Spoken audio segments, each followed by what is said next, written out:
അകാരണമായിട്ടും അസ്ഥാനത്തും ഒക്കെ ഇവരെ വിമർശിക്കുകയും പരിഹസിക്കുകയും പുച്ഛിക്കുകയൊക്കെ ചെയ്തിട്ടുണ്ട്. അങ്ങനെ ആയിരുന്നില്ല. സത്യത്തിൽ ഇതിൻ്റെ ഗുണഫലങ്ങൾ വ്യക്തമായത് പിന്നെ എപ്പോഴാണെന്ന് വെച്ചാൽ അത് കഴിഞ്ഞ് പിന്നെ ശിവകുമാർ മന്ത്രിയായിട്ട് വരികയാണ്. അതെ അതെ.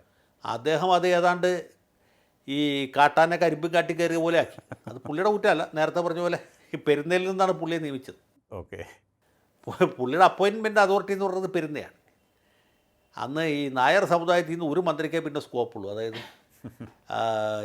ഇയാൾ ഗണേഷ് കുമാറുണ്ട്, KP മോഹനുണ്ട്, തിരുവഞ്ചൂർ രാധാകൃഷ്ണനുണ്ട്. പിന്നെ നാലാമതൊരു നായർ മന്ത്രിയാവണമെങ്കിൽ കോൺഗ്രസ്സിലെ I ഗ്രൂപ്പിൽ നിന്ന് വരണം. I ഗ്രൂപ്പിൽ യോഗ്യന്മാരായ ഒരുപാട് പേരുണ്ട്. G കാർത്തികേയനുണ്ട്, VD സതീശനുണ്ട്, പിന്നെ K മുരളീധരനുണ്ട്. ഇവരെല്ലാം പോരെങ്കിൽ ദർഭയെ കുശിയെ ഞങ്ങനെ വക്കോലെ എന്ന് പറഞ്ഞ പോലെ ശിവകുമാറുണ്ട്. പക്ഷേ പെരുന്നയുടെ പിന്തുണ ആർക്കായിരുന്നു? ശിവകുമാറിനാണ്. അങ്ങനെ അദ്ദേഹം മന്ത്രി. സതീശനും കാർത്തികേയനും മുരളീധരനും ഒക്കെ മാറിയത്. പെരുന്നയുടെ പിന്തുണ ശിവകുമാറിനും. ശിവകുമാറിന് ആരോടും ഉത്തരവാദിത്വമില്ല. അദ്ദേഹം തിരുവനന്തപുരത്ത് തന്നെ ഇരിക്കുകയുള്ളൂ. പുള്ളി ഒരു സ്ഥലത്തേക്ക് പോവില്ല. തിരുവനന്തപുരം വിട്ട് പുള്ളി പോവില്ല. കാരണം തിരുവനന്തപുരം മതിയല്ലോ. തിരുവനന്തപുരം വിട്ടാൽ പിന്നെ ചങ്ങനാശ്ശേരി വിട്ടാൽ തിരുവനന്തപുരം.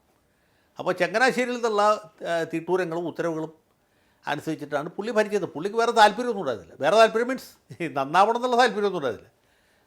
ഇങ്ങനെ ആകെ തോന്നിവാസമായിട്ട് നടന്നത് ആകെ കുത്തഴിഞ്ഞ പോയായി. പക്ഷേ അത് പിന്നെ റെയിലുമേ കയറിയത് അല്ലെങ്കിൽ ശ്രീമതി ടീച്ചർ ചെയ്ത കാര്യങ്ങളുടെ ഗുണഫലം ആളുകൾക്ക് അനുഭവവേദ്യം ചെയ്തപ്പോഴെന്ന് വെച്ചാൽ ശൈലജ ടീച്ചർ മന്ത്രിയായപ്പോൾ. ഓക്കെ.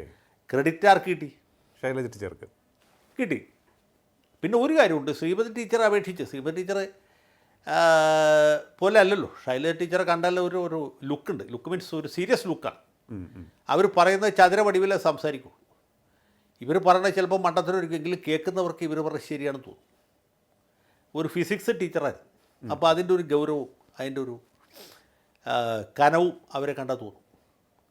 അതുകൊണ്ട് ഇവരാണിത് മുഴുവനും ഉണ്ടാക്കിയത് എന്ന് ആളുകൾ വിചാരിക്കും. ഇപ്പോൾ ആര് ഉണ്ടാക്കിയെന്നല്ല പ്രശ്നം, എങ്ങനെ നടക്കുന്നു എന്നുള്ളതാണ്. ശ്രീമതി ടീച്ചറോ ശൈലജ ടീച്ചറോ എന്നുള്ള അപ്രസക്തമാണ്. പിന്നെ അവരുടെ ഭാഗ്യത്തിന് ആ സമയത്ത് നിപ്പ ഉണ്ടായി, അതിനെ നമ്മൾ തടഞ്ഞു നിർത്തി. അവരുടെ കാലത്ത് തന്നെ കോവിഡ് ഉണ്ടായി. അങ്ങനെ അവർക്ക് വലിയ ഇമേജ് ഉണ്ടായി. അവർ വേണമെങ്കിൽ കേരളത്തിൽ മുഖ്യമന്ത്രി ആയി കളയും എന്ന രീതിയിലുള്ള വ്യാഖ്യാനങ്ങളൊക്കെ ഉണ്ടായി. അതൊക്കെ വേറെ കാര്യം. പക്ഷേ അത് കഴിഞ്ഞ് നമ്മുടെ സുഹൃത്ത് വീണ ജോർജ് വന്നപ്പോൾ നമ്മൾ വിചാരിച്ച് ഇവരെക്കാളൊക്കെ നല്ല മന്ത്രിയാവും. കാരണം ഇവർക്ക് നന്നായിട്ട് ചതുരവടിവിൽ സംസാരിക്കാനറിയാം. നേരത്തെ വാർത്താ അവതാരകയായിരുന്നല്ലോ. അതെ.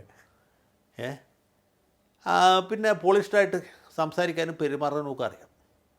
പക്ഷെ സംഭവിച്ചത് മറിച്ചാണ്. ഇവർക്ക് ഈ സംവിധാനത്തിൻ്റെ മേലിൽ യാതൊരു ഗ്രിപ്പുമില്ല. ഇതാണ് പ്രശ്നം.